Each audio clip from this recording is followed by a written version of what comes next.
Te voy a contar una historia que comienza con una familia feliz y termina en una desaparición imposible de explicar. Un relato donde el fuego no solo consumió una casa, sino que se llevó consigo algo mucho más aterrador, la verdad. En la víspera de Navidad de 1945, la familia Sade dormía bajo el techo de su casa en Fayetteville, West Virginia. Las luces del árbol aún parpadeaban en la sala y el aroma de la cena festiva seguía impregnando las paredes. De pronto, una llamarada rompió la quietud de la madrugada. El fuego se expandió con hambre insaciable y envolvió en segundos lo que había sido un hogar cálido. En medio de esa vorágine, 5 niños desaparecieron sin dejar rastro. George y Jenny Sade, inmigrantes italianos que habían trabajado toda su vida para dar a sus hijos una existencia digna, despertaron entre humo y crujidos. Intentaron reunir a la familia, lograron sacar a 4 de ellos entre gritos y sollozos, mientras la casa crujía como un monstruo herido. Sin embargo, Maurice, Martha, Louis, Jenny y Betty quedaron atrapados en la planta superior. Cuando las llamas cedieron, lo que quedó fue un esqueleto ennegrecido de vigas y cenizas. George buscó desesperado entre los restos, pero no halló cuerpos. Ni siquiera fragmentos óseos que probaran la muerte de sus hijos. La policía, con rapidez sospechosa, afirmó que el fuego había sido tan intenso que redujo los cuerpos a nada. Esa explicación era endeble, pues entre los escombros aparecieron objetos metálicos intactos, utensilios de cocina, incluso partes del techo. ¿Cómo entonces creer que 5 cuerpos humanos habían desaparecido sin dejar señal? La tragedia se volvió aún más inquietante cuando pequeños detalles comenzaron a emerger, detalles que parecían tejidas trampas del destino. La escalera que siempre estaba apoyada contra la casa había desaparecido misteriosamente esa noche, y el camión de bomberos tardó horas en responder, como si un reloj invisible hubiera detenido la ayuda.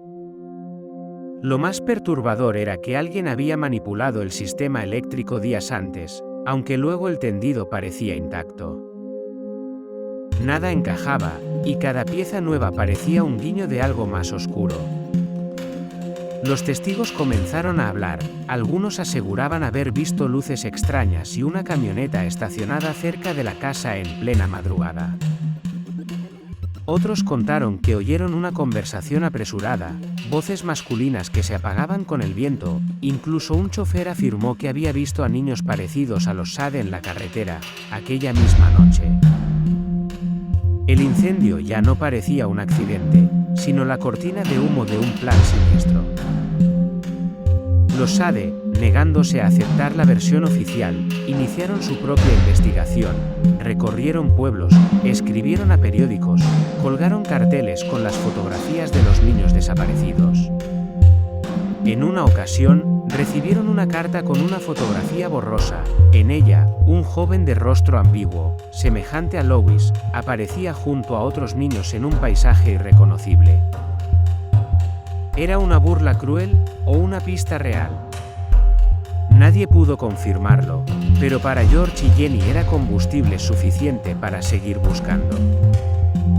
Los rumores se multiplicaron, unos hablaban de tráfico de menores, otros de una venganza por las opiniones políticas de George, quien criticaba abiertamente a Mussolini y a grupos simpatizantes en Estados Unidos.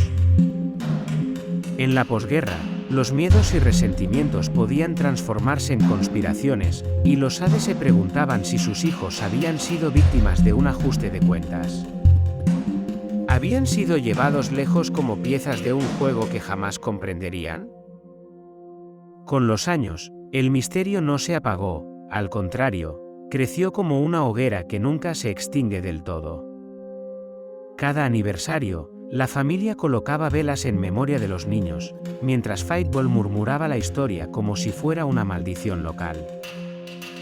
Los periódicos seguían publicando notas esporádicas, las cartas anónimas no cesaban, y siempre quedaba la misma pregunta suspendida en el aire. ¿Murieron los niños en el fuego, o fueron arrebatados por manos invisibles? El dolor convirtió a George y Jenny en detectives incansables, pero también en fantasmas de sí mismos. Vivieron atrapados en un bucle de sospechas y esperanzas. Se aferraban a cada pista como quien se aferra a una cuerda en medio del abismo. Jamás encontraron la verdad, ni pudieron despedirse de sus hijos con la certeza de un final, y esa falta de cierre, esa grieta interminable, fue lo que transformó la tragedia en leyenda. Hoy, casi 8 décadas después, la desaparición de los niños Sade sigue siendo uno de los misterios más inquietantes de Estados Unidos. Una historia que combina tragedia, conspiración y un vacío imposible de llenar, se recuerda como un fuego que no solo devoró una casa, sino que también se tragó respuestas. Dejó únicamente cenizas de incertidumbre, y quizá ese sea el verdadero horror, no las llamas, ni la ceniza, sino el silencio que nunca pudo responder la pregunta más dolorosa de todas. ¿Qué pasó con los niños Sade?